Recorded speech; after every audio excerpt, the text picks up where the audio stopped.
and debating. No, interestingly, almost half of the voters in 8 of the biggest EU nations have now said they would like their own referendum, which is interesting, isn't it? And a third say that they would vote to leave. Kate is in Pisa this morning, recreating a classic Italian tourist pose. Looking good there, Kate. Buongiorno, guys. You know me, I never like to avoid a cliche. And this has got to be the most famous selfie pose ever, hasn't it? People flock all over the world to recreate that classic. There you go, Thomas. You can come up now. Thomas is pro-EU, by the way. He's happy to prop up the EU, but maybe not me. I'll pay for the chiropractor lessons. He's a British expat out here, and people like Steve come from all over the world to catch sight of the Leaning Tower of Pisa. But in fact, weirdly, 60 million Italians have got their eyes on you guys back at home to see which way you're leaning. It's the country best known for pizza, pasta and iconic pictures. But are Italians starting to lean away from the EU?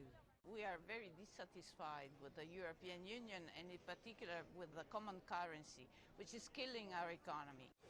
The Salmon Tanner factory sends nearly £4 million worth of ice cream back to the UK every year. And that ends up in your supermarkets like Asda and Iceland. Now, they say they benefit from being in the EU because of the single market and the free movement of goods. This factory has been in the Banioli family for 3 generations. And they say Britain should stay in the EU family too. Different bureaucracy, different regulation if you are not part of the EU, so maybe our products will be very expensive for the UK consumer.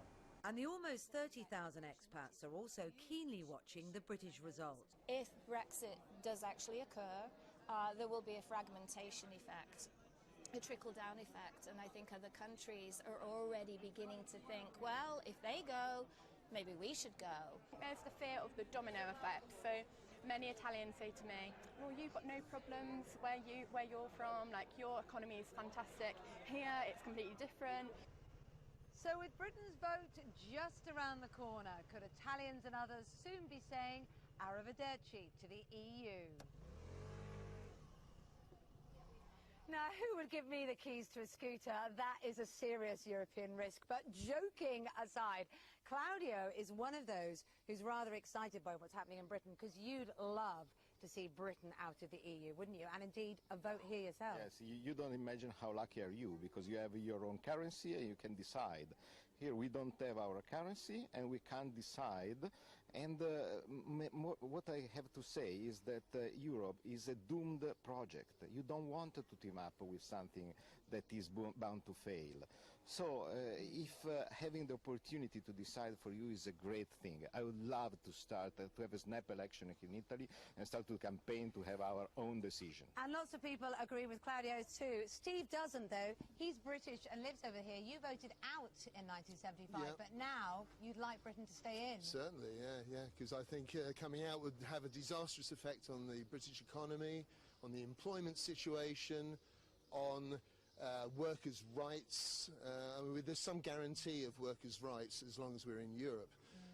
But if we come out, then it's going to be seen as a victory for the xenophobic right wing of the Conservative Party. We're likely to have Boris Johnson ending up as Prime Minister. OK, well, some people might not think that's a bad thing. The debate goes on. But I tell you what, if you're waking up this morning and getting ready to go to school, you're going to be jealous of Charlotte and Emily. They're allowed to have gelato for breakfast. But I guess the question is the relationship with the EU here in Italy still as sweet? Can we have a show of hands, guys? What do you think? Should Britain stay in or go out? Out. The debate rages on. The debate rages on. We'll see you in about an hour, Kate. Thanks very much indeed.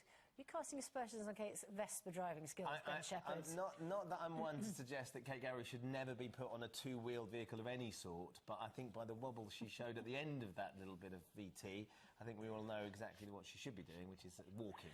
Even that's not safe. That's very unkind of you, I think, but we will be showing you that video a little bit later on in the programme. Just coming up to 20 minutes past 7.